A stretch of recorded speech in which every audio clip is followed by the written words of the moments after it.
The Galactic Consortium had watched Earth for 300 years. Their satellites floated silent in the darkness beyond the moon, recording everything. They watched humans build cities and tear them down. They watched wars that killed millions. They watched the slow, painful climb from primitive rockets to something that finally caught their attention. A working jump drive. When the human vessel Starbound Horizon vanished from Earth's orbit and reappeared in the Andromeda sector, alarms rang on 10,000 worlds. Commander Daniel Price stood on the bridge of his ship, looking at stars no human had ever seen before. Behind him, his crew of 47 worked at their stations, checking systems, monitoring sensors, trying to stay calm. They had trained for this moment for 5 years. They had prepared for every possibility they could imagine. They had not prepared for what happened next. "Commander," said Maya Collins, the communications officer, her voice shaking slightly, "I'm picking up signals. Hundreds of them. Maybe thousands." Daniel walked to her station and looked at her screen. It was filled with dots, each one representing a ship. They were everywhere, surrounding the starbound horizon like wolves around a wounded deer. "How many?" he asked quietly. Maya's fingers moved across her console. "At least 3,000 warships, sir, and more arriving every minute." The crew fell silent. They had known they might encounter alien life. They had hoped for a peaceful meeting, perhaps with a single scout ship or a small delegation. Instead, they found themselves facing the largest military force in galactic history, in the command center of the Krellian flagship. Admiral Verith studied the human vessel with cold, calculating eyes. The Krellians were a warrior race, tall and powerful, with skin like gray stone and eyes that glowed with inner fire. They had conquered 200 worlds in their long history. They knew how to recognize a threat. "It's small," said his second officer. "Barely armed? Perhaps a scout." "That's what worries me," Verith replied. "No species sends a single ship into unknown space unless they're confident. Either they're fools, or they have something we cannot see." He turned to his communications officer. "Contact the Hive Mind and the Valorians. Tell them the humans have arrived." Across the galaxy, the news spread like fire. The Hive Mind of Zyrex, a collective consciousness of billions of insectoid beings, began producing war drones at a rate of 1 million per hour. The Valorians, ancient and powerful, the oldest civilization in known space, called their fleets home from 1,000 distant outposts. Smaller species chose sides, formed alliances, prepared for what everyone believed was coming.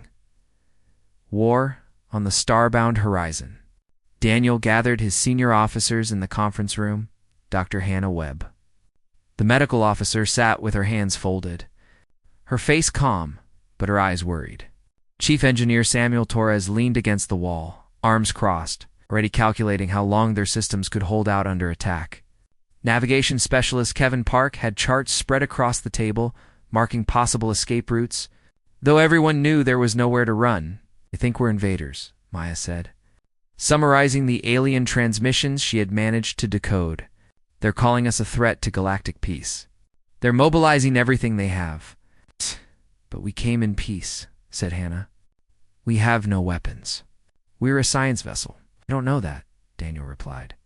"And even if they did, they might not believe it. Think about our own history. When strangers arrived on distant shores, they usually brought violence. Why would they expect us to be different?" Samuel spoke up. "So what do? We can't fight. We can't run. Our jump drive needs 12 hours to recharge, and they'll destroy us in 12 minutes if they decide to attack." Daniel stood and walked to the window. Outside, the alien warships hung in the darkness like a forest of metal and light. Each one was larger than the starbound horizon. Each one carried enough firepower to reduce his ship to atoms.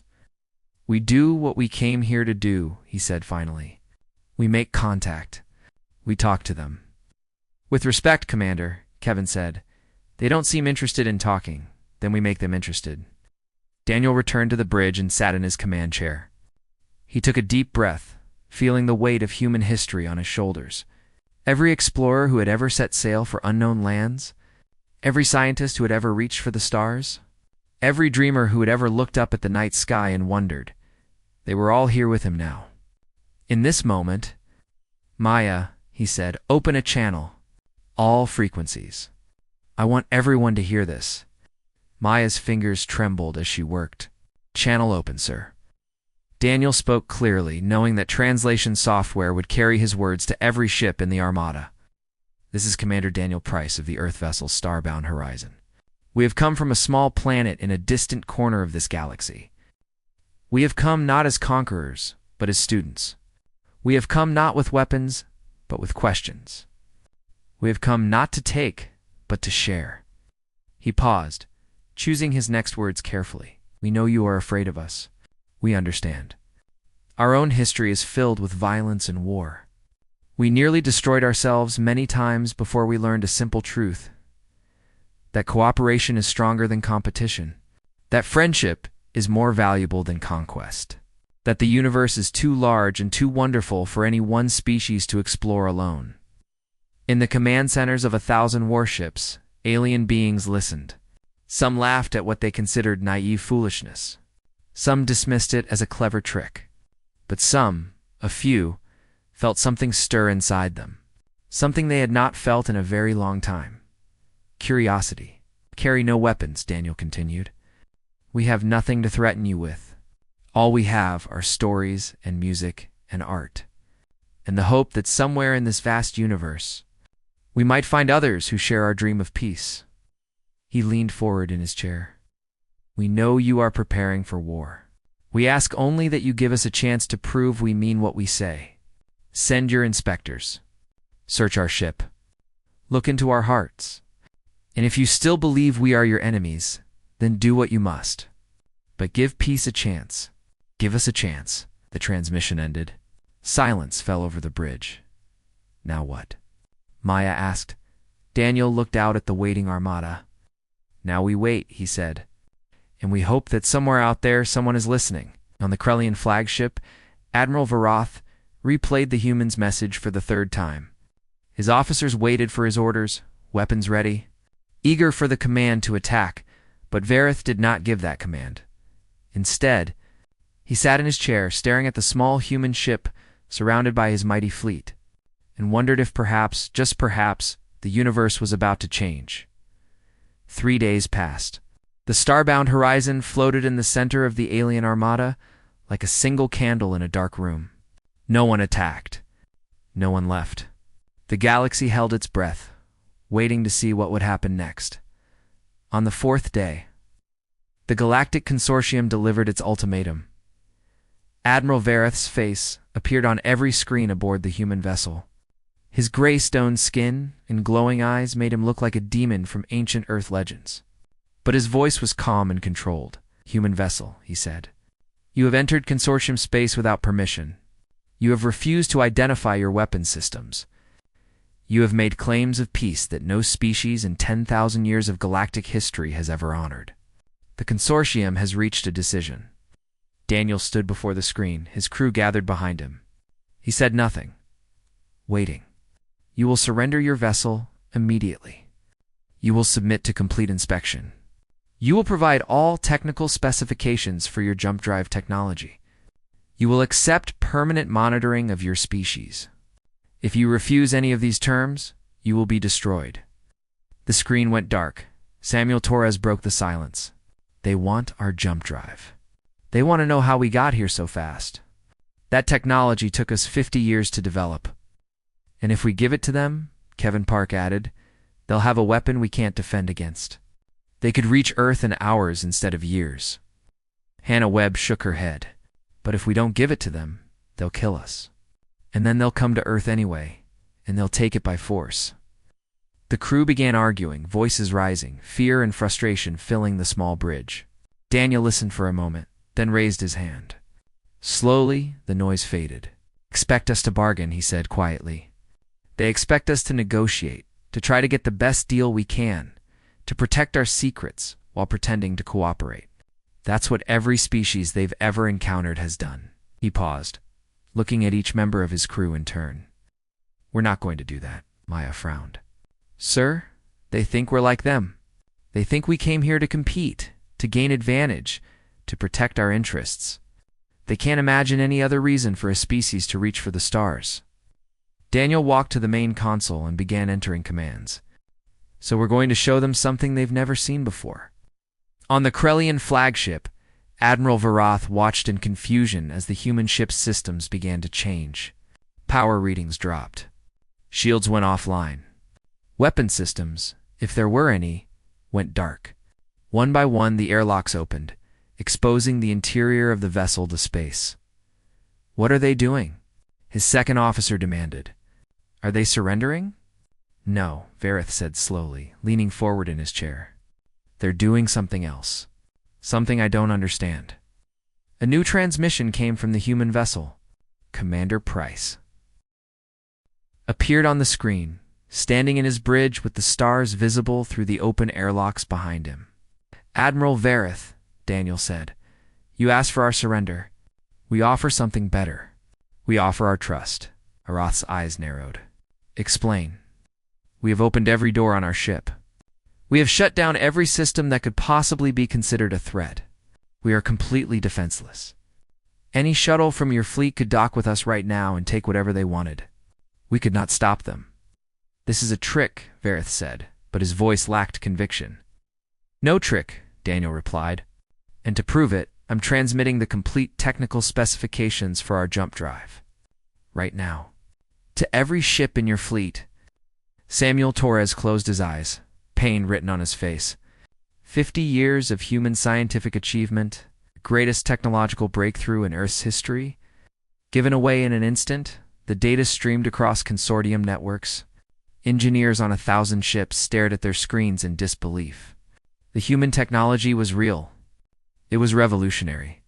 And it was being offered freely, without conditions, without negotiations, without any attempt to gain advantage. Why? Vareth demanded. Why would you give us this? Daniel smiled, and there was no fear in his eyes. Because trust has to start somewhere, Admiral. Someone has to take the first step. Someone has to prove that not every species in the universe is motivated by fear and greed. We came here to show you that humans can be different. This is how we prove it. For a long moment, Vareth said nothing. Then he turned to his officers. Prepare a shuttle. I'm going over there myself. His second officer grabbed his arm. Admiral, it could be a trap. They could be planning to capture you, to use you as a hostage. Vareth looked at the human ship on his view screen, floating defenseless among thousands of warships. If they wanted to fight, they would have kept their shields up. If they wanted to run, they would have jumped away before we surrounded them. They have made themselves completely vulnerable to prove a point. He shook off his officer's hand. Either they are the most clever species the galaxy has ever seen, or they are telling the truth. I intend to find out which. An hour later, Admiral Vareth stepped aboard the Starbound Horizon. He brought no guards, no weapons, nothing but his own presence. Daniel Price met him at the airlock, extending his hand in the human gesture of greeting. Vareth stared at the offered hand for a moment. In Krellian culture, such a gesture was used only between warriors who had proven themselves in battle. It was a sign of deep respect, offered only to equals. Slowly, carefully, he reached out and took Daniel's hand. Show me your ship, he said. Show me everything. For 6 hours, Daniel and his crew gave Admiral Varuth a complete tour. They showed him the engine room, where Samuel Torres explained every component of the jump drive. They showed him the medical bay, where Hannah Webb shared humanity's entire medical database. They showed him the cultural archives, where Maya Collins played music and showed artwork from every civilization Earth had ever produced. Vareth said little, but his eyes missed nothing. He watched the humans interact with each other, noting how they laughed, how they helped each other, how they treated even the lowest-ranking crew member with respect.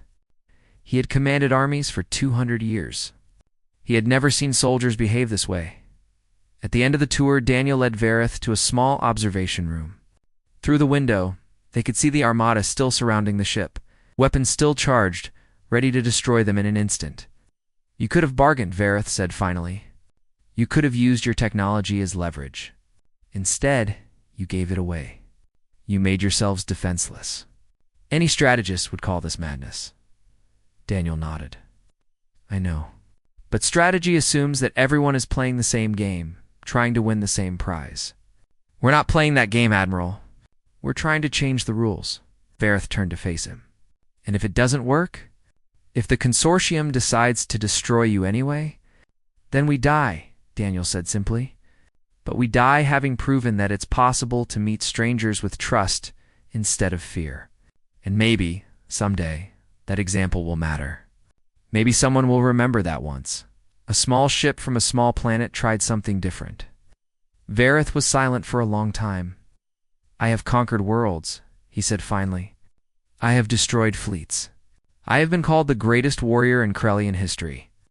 He paused, and something shifted in his ancient eyes. I have never, in 200 years of life, met anyone brave enough to do what you have done today. He turned and walked toward the airlock. At the door, he stopped.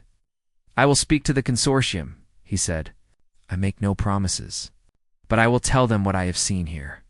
And I will tell them that perhaps, just perhaps, the universe is larger than we ever imagined. He left without another word. Daniel watched the Admiral's shuttle return to the Krellian flagship. Around him, his crew waited.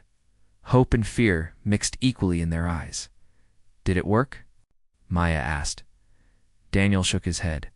I don't know. But we did what we came here to do. We showed them who we really are. He put his hand on her shoulder. Whatever happens now, I'm proud of all of you.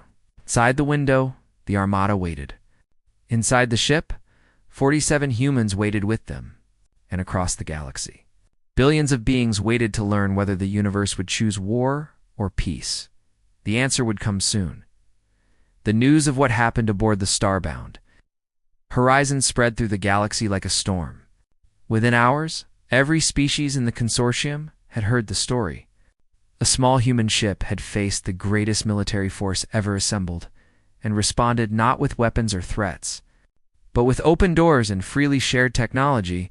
The consortium's war council was in chaos. It's obviously a trick, declared High Commander Zex of the Hive Mind, his insectoid body clicking with agitation. No species gives away advanced technology without expecting something in return. The humans are planning something. Apps, said Ambassador Theron of the Valorians, her ancient face unreadable. She was the oldest being in the room, nearly 10,000 years old, and she had seen more wars than anyone could count.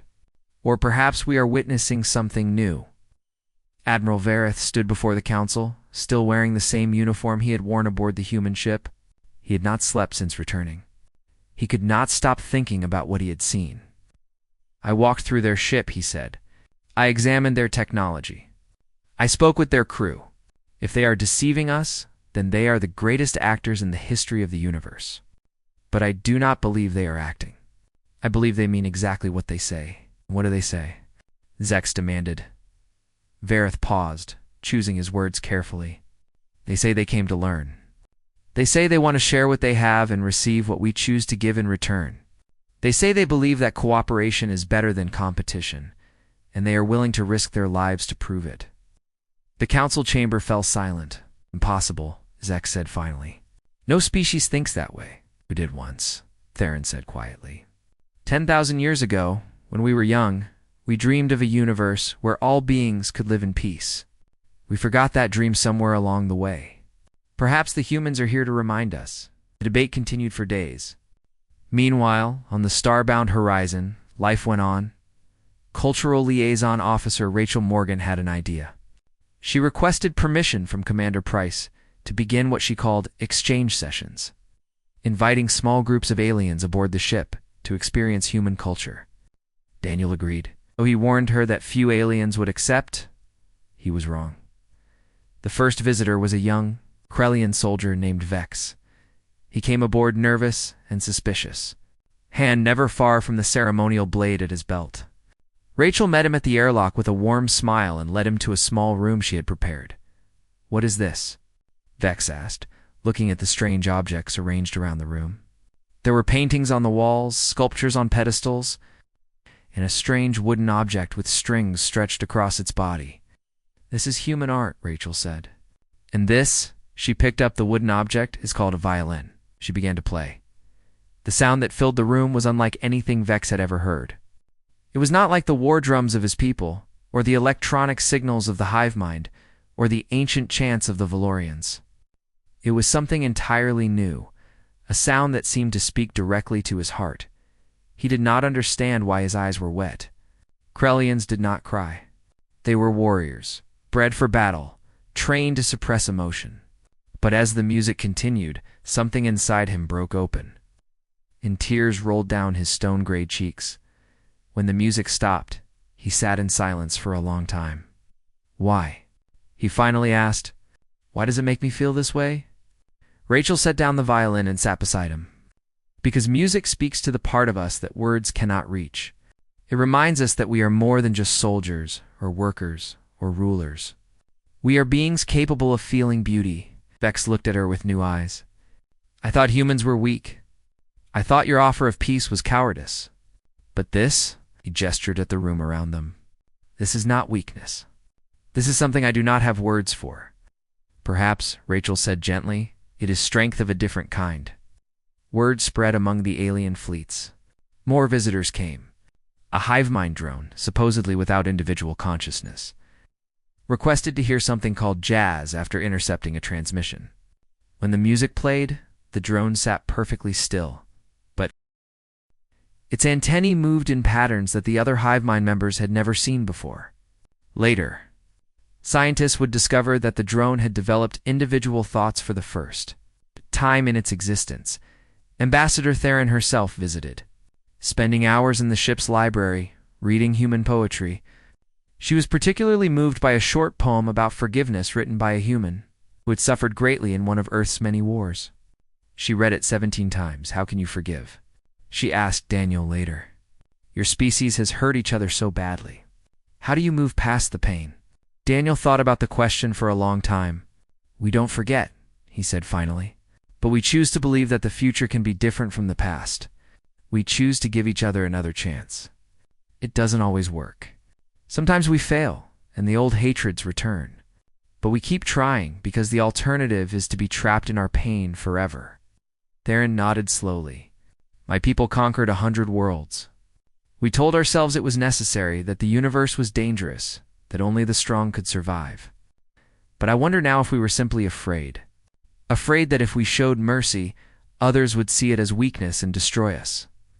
Fear is powerful, Daniel agreed, but so is hope. The question is, which one we choose to follow. Lieutenant Laura Bennett, the ship's psychologist, began documenting everything that happened during the exchange sessions. She noticed patterns forming. Aliens who experienced human culture began asking questions their societies had never asked before. They wondered why war was necessary. They wondered if there might be other ways to resolve conflicts. They wondered if beauty might be more valuable than conquest. We're not just sharing art, Laura told the senior officers during a meeting. We're sharing a way of seeing the universe. Every being who comes aboard this ship leaves changed, and they go back to their own people and spread those changes further. Samuel Torres frowned. But is that right? Are we manipulating them? No, Laura said firmly. We're giving them choices they never knew they had.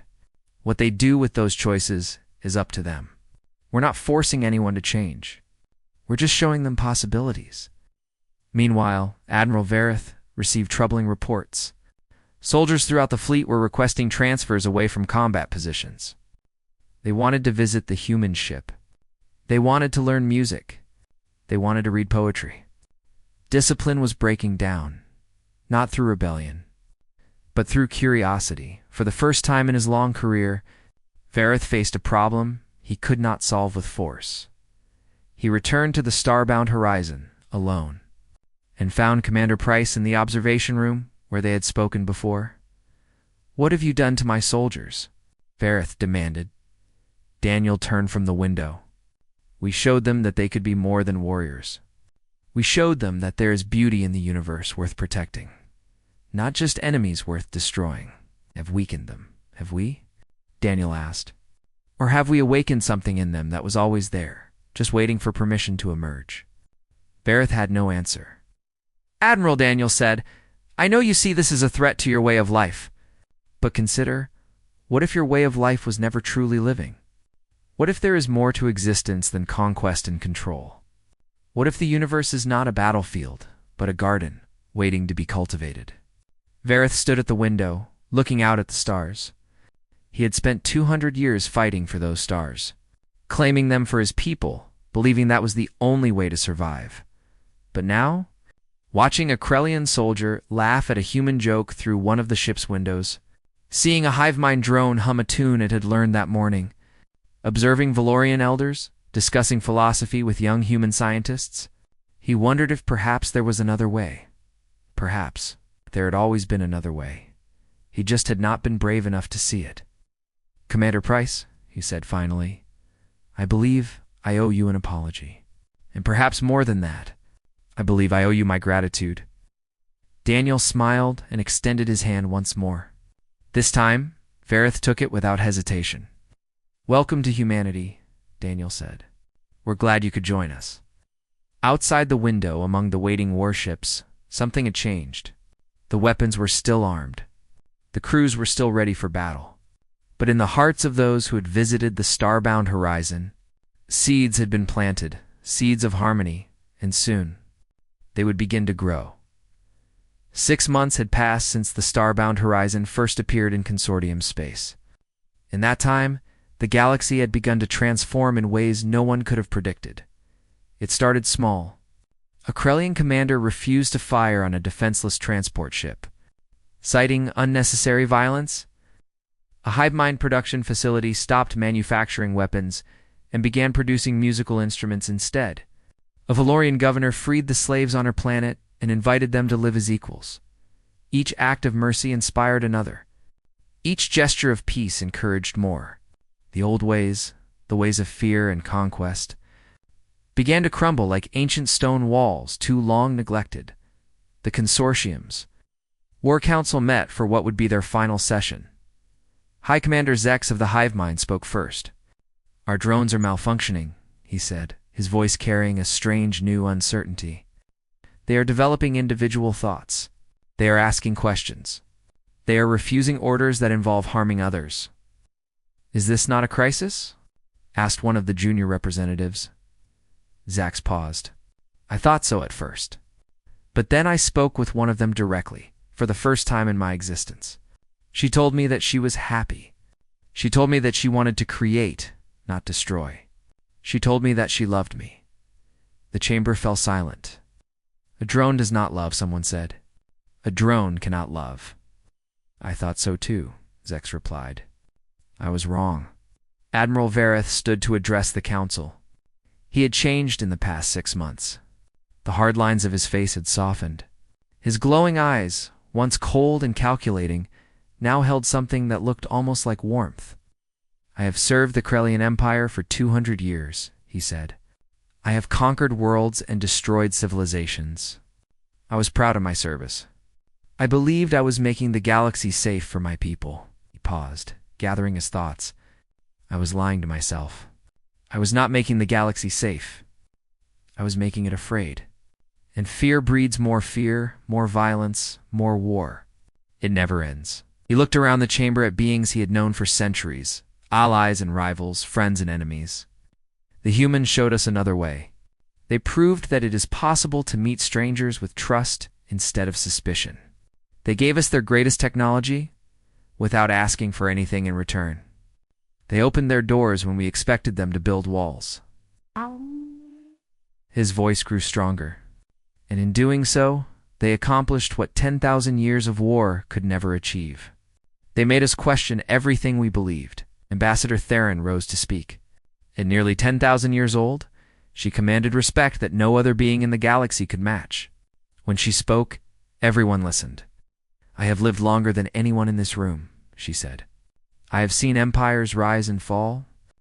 I have watched civilizations destroy themselves and others. I have witnessed horrors that would break younger minds. And through it all, I believed that violence was inevitable. That peace was impossible, that the strong would always dominate the weak." She walked to the center of the chamber, her ancient robes trailing behind her. "The humans have shown me that I was wrong. Not through arguments or demonstrations of power, but through simple acts of kindness and trust. They've reminded me of dreams I had forgotten, hopes I had abandoned, possibilities I had dismissed as childish fantasies. She turned to face the full council. I move that we dissolve the War Council permanently. In its place, I propose we create something new, something that has never existed in galactic history. A coalition dedicated not to war, but to harmony. The chamber erupted in chaos. Representatives shouted over each other, some in support, some in opposition, some simply in shock. For 10,000 years, the War Council had been the foundation of galactic civilization. To dissolve it was unthinkable, but the motion was seconded, and then thirded, and then supported by voice after voice. Until the opposition faded to silence, the vote was unanimous. On the day that Coalition of Harmony was officially established, Commander Daniel Price was invited to speak at the founding ceremony. Representatives from every species in the galaxy had gathered on the neutral world of Theron Prime. Named in honor of the Valorian ambassador who had championed the Coalition's creation, Daniel stood before an audience of billions, his small crew gathered behind him. He thought of all they had been through, all they had risked, all they had given up. He thought of Earth, so far away, watching through long-range communications, waiting to hear what he would say. "We came to the stars looking for others like us," he began.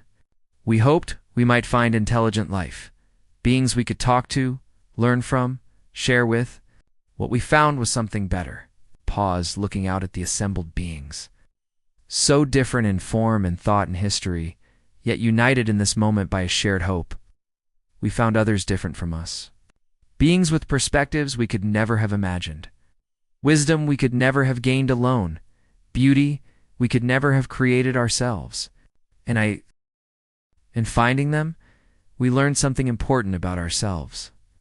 He took a breath, feeling the weight of the moment. We learned that our differences are not weaknesses. They are strengths. Every species in this galaxy has something unique to offer, something valuable that no other species possesses. When we fight each other, we destroy those gifts. When we work together, we multiply them. The audience was silent, hanging on every word. Humanity nearly destroyed itself many times. We came close to ending our civilization through war, through environmental destruction, through simple foolishness. But we survived, because at the last moment, we always found the courage to choose cooperation over competition, understanding over fear, love over hate. He spread his hands, taking in the entire gathering. We are not special. We are not chosen. We are just one small species from one small planet in one small corner of an infinite universe. But we believe in something, and we are willing to fight for it. Even when fighting means putting down our weapons and opening our hearts. He smiled. And in that smile was all the hope and fear and determination that had brought humanity to this moment. The Coalition of Harmony is not a human creation. It belongs to all of you. We were just the spark that started the fire. What you build from here is up to you. But we believe with all our hearts that you will build something beautiful. The ceremony continued for hours, with speeches and celebrations and the signing of documents that would reshape galactic civilization. But the moment everyone remembered, the moment that would be taught in schools for 1,000 generations, was when Commander Daniel Price finished his speech and stepped down from the podium. Admiral Daruth was waiting for him, the old warrior, who had once been ready to destroy the human ship and everyone aboard it. Embraced Daniel like a brother. "Thank you," Vareth said, his voice rough with emotion. "Thank you for showing us what we could become." Daniel returned the embrace. "You showed yourselves. We just gave you permission to look." Across the galaxy, beings of every species watched the ceremony. They saw ancient enemies embracing. They saw walls coming down that had stood for millennia.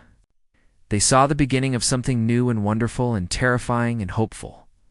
On Earth, people gathered in the streets, in their homes, in places of worship and public squares. They watched Daniel and Vareth embrace, and they wept. Maya Collins stood beside Kevin Park, watching the celebrations unfold around them. Did you ever imagine it would turn out like this? She asked. Kevin shook his head. I thought we were going to die. I thought they were going to destroy us and then come for Earth. I never imagined. ... double quotes. He trailed off, unable to find words. That we would change everything? Maya finished. That we would start something that could change everything, Kevin corrected. The hard work is just beginning.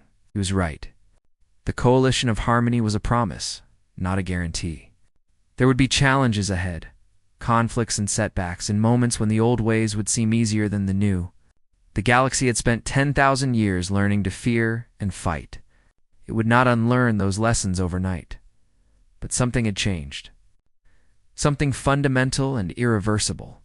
A door had opened that could never be fully closed, and through that door, a new future was waiting, as the celebrations continued late into the night on 100,000 worlds. Commander Daniel Price found a quiet moment alone. He stood at a window looking up at the stars, thinking about how far humanity had come and how far they still had to go. Was it worth it? A voice asked behind him. He turned to find Ambassador Theron standing in the doorway, her ancient eyes reflecting the starlight. Ask me in 100 years, Daniel replied. Theron smiled. I intend to. And I expect you to be there to answer. Daniel laughed. And in that laughter was the sound of hope, the sound of possibility, the sound of a universe learning to believe in itself again. The coalition of harmony had been born. Now came the work of making it grow. 1 year after first contact, the galaxy had become almost unrecognizable. Human musicians toured alien worlds, performing for audiences of billions. Their concerts were broadcast across 10,000 civilizations, and beings who had never imagined organized sound could carry emotion found themselves weeping at symphonies and dancing to rhythms that spoke to something deep and universal in their hearts. In return, alien artists came to Earth. Valorian sculptors created works that changed shape depending on the viewer's emotions. Krellian poets performed war chants that had been transformed into celebrations of peace. Hive mind composers created music that could only be fully appreciated by beings linked in collective consciousness. But even individual humans who heard fragments of it reported experiencing moments of profound connection. Scientific cooperation accelerated at rates that astonished everyone. Dr. Hannah Webb led a medical mission to the Krellian homeworld, where a plague had resisted treatment for generations. Working with local healers, she developed a cure in 3 weeks. On Earth, Valorian biologists helped reverse environmental damage that human scientists had considered permanent. Hive mind engineers shared manufacturing techniques that reduced waste by 90%. Chief Engineer Samuel Torres spent most of his time on collaborative projects, working with beings from dozens of species to design the next generation of starships. The vessels they created were faster, safer, and more efficient than anything any single species had ever built alone. It's amazing, he told Daniel during one of their rare, quiet moments. Every problem we couldn't solve, someone else had already figured out. And every solution we developed, someone else needed desperately. It's like we're pieces of a puzzle that finally found each other. Cultural liaison Rachel Morgan established the first Galactic Academy of Arts on a neutral space station. Young beings of every species came to learn from each other, to create together, to discover forms of beauty that had never existed before. The Academy became famous for producing works that could move any being in the galaxy. Regardless of their biology or background, navigation specialist Kevin Park was appointed the Coalition's first. Under his guidance, joint expeditions ventured into regions of space that had been too dangerous for any single species to explore. They discovered wonders beyond imagination. Living nebulae, intelligent crystal formations, ancient artifacts from civilizations that had risen and fallen millions of years ago, but not everyone welcomed the changes. A faction of hardliners from multiple species had been watching the transformation with growing fury. They called themselves the Preservers, and they believed that the old ways of conquest and competition were not mistakes to be corrected, but virtues to be preserved. They saw the coalition of harmony as a corruption, a weakness, spreading through the galaxy like a disease. Their leader was a Krellian general named Torvax, a veteran of 100 military campaigns, a warrior who had built his entire identity around strength through violence. He watched his people embrace human music and Valorian art and hive mind cooperation. He felt everything he had ever believed in slipping away. "They are destroying us," he told his followers. "Not with weapons, but with ideas. They are making us forget who we are. They are turning warriors into poets, conquerors into collaborators, the strong into the weak." The preservers gathered in secret, building a fleet from ships that loyal officers had hidden when the War Council was dissolved. They planned their strike carefully, choosing a target that would send an unmistakable message to the entire galaxy. The 1-year anniversary, celebration of first contact, the ceremony was to be held on Varith Prime, where representatives of every species would gather to commemorate the day everything changed. Leaders, artists, scientists, and ordinary citizens from across the galaxy would be present. It was the largest gathering in history. It was the perfect target. Kevin. Park detected the incoming fleet 12 hours before the celebration. His instruments showed 300 warships emerging from hidden positions throughout the sector. Converging on Varith Prime like a closing fist, he immediately contacted Commander Price, who had returned to the Starbound horizon for the anniversary voyage. Daniel listened to the report in silence, then asked a single question. "How long do we have?" 12 hours until they reach weapons range. 8 hours until evacuation becomes impossible. Daniel thought about the millions of beings gathered on Varith Prime. He thought about the coalition leaders, the artists and scientists, the children who had come to witness history. He thought about what the preservers would do to all of them. "Alert the coalition defense forces," he ordered. "Begin evacuation procedures. And prepare my shuttle." Kevin frowned. "Your shuttle, sir?" "I'm going to talk to them." The bridge fell silent. Sir Maya Collins said carefully, "There are 300 warships. Your shuttle has no weapons, no shields, nothing that could possibly stop them." "I know. Then what's the point?" Daniel looked at his crew, the people who had followed him across the galaxy, who had risked everything for a dream of peace. He thought about the day they had arrived in consortium space, surrounded by thousands of warships with no hope of survival. "The point is the same as it was a year ago," he said. "Someone has to go first. Someone has to believe that peace is possible, even when all the evidence says otherwise. Someone has to be willing to risk everything for the chance that things can be different." He stood and straightened his uniform. "I'm not going to fight them. I'm not going to threaten them. I'm just going to talk. And maybe, just maybe, they'll listen." Daniel's shuttle emerged from jump space directly in the path of the preserver fleet. On the bridge of his flagship, Torvax watched the tiny vessel approach his armada with something between contempt and confusion. "One shuttle," he growled. "They send one shuttle against 300 warships. Is this a joke? Perhaps a negotiating party?" suggested his second officer. "There's nothing to negotiate. They have corrupted our people, weakened our civilization, destroyed everything we've built over 10,000 years. Today, we begin to take it back." The communications officer interrupted. "Sir, the shuttle is hailing us." Torvax considered ignoring it. But something, perhaps curiosity, perhaps a warrior's respect for courage, made him nod. Commander Daniel Price's face appeared on the view screen. "General Torvax," Daniel said calmly, "I know why you're here. I know what you're planning. And I understand why you're doing it." Torvax laughed. "You understand nothing, human. You come from a weak species on an insignificant planet. You have no right to tell the galaxy how to live." "You're right," Daniel agreed. "We have no right. We have no authority, no power, no claim to leadership. All we have is an idea, and ideas can't be destroyed by weapons." "We'll see about that. You could destroy every ship at Varith Prime," Daniel continued. "You could kill millions. You could shatter the coalition and return the galaxy to the way it was before. But you can't unring a bell. You can't make people forget that peace is possible. You can't force them to stop hoping." Torvax's hand hovered over the weapons control. "One command, and the human shuttle would be dust. Even if you win today, Daniel said, you'll spend the rest of your life fighting. Every world, every being that tasted freedom will resist you. You'll have to become more ruthless, more violent, more terrifying than anything the galaxy has ever seen. And in the end, you'll destroy everything you're trying to save. You know nothing of what I'm trying to save. I know you're afraid. Daniel's voice was gentle, not accusing. I know you've spent your whole life believing that strength comes from conquest, that peace is weakness. I understand. We humans believed that too, once. It took us a long time to learn otherwise. Torvax said nothing.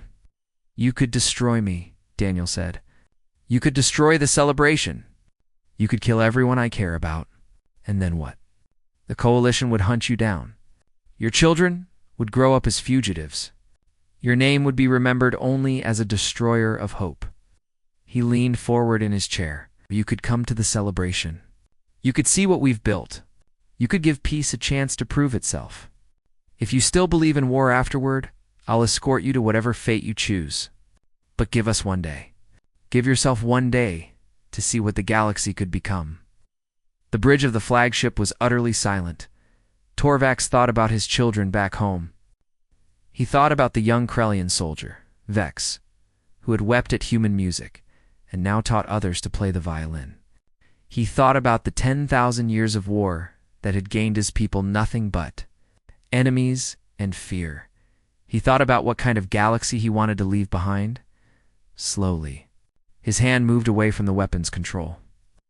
One day, he said, the anniversary celebration was the largest gathering in galactic history.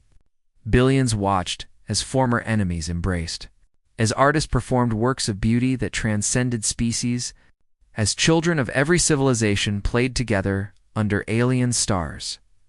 And in the crowd, wearing borrowed ceremonial robes, stood Torvax and his entire fleet, disarmed and wondering at a universe they had never allowed themselves to imagine. Commander Daniel Price found Admiral Ben Vareth watching the celebration from a quiet balcony. We prepared for war, Vareth said softly. For 10,000 years, we prepared for war. We built weapons and trained soldiers and conquered worlds because we believed that was the only way to survive. He turned to face Daniel, and there were tears in his ancient eyes. And then you came, with your music and your poetry and your foolish, beautiful trust. You showed us that we had been preparing for the wrong thing all along. Daniel watched a Krellian child and a human child playing together below, their laughter rising like music into the night. So what do we prepare for now? Vareth asked. Daniel smiled. Now we prepare for everything else. We prepare to explore and discover and create. We prepare to become something none of us could become alone. He put his hand on the old warrior's shoulder. Now we prepare for tomorrow. Far below. The celebration continued. Beings who had once been enemies danced together under alien stars. Music filled the air, 1,000 different melodies blending into something new and wonderful. Children ran laughing through crowds of adults who had forgotten how to laugh until recently. And above it all, visible from every corner of the gathering, hung the starbound horizon, the small ship that had started everything. One day, it would be retired and converted into a museum, a reminder of how peace had begun. Visitors from 1,000 species would walk its halls, would see where first contact happened, would read the words carved above the main entrance in 100 languages. Trust has to start somewhere. Someone has to go first. Humanity had gone first, and the galaxy had followed. The stars stretched out in every direction, infinite and full of possibility. There would be challenges ahead, setbacks and struggles, and moments of doubt. Peace was not a destination, but a journey.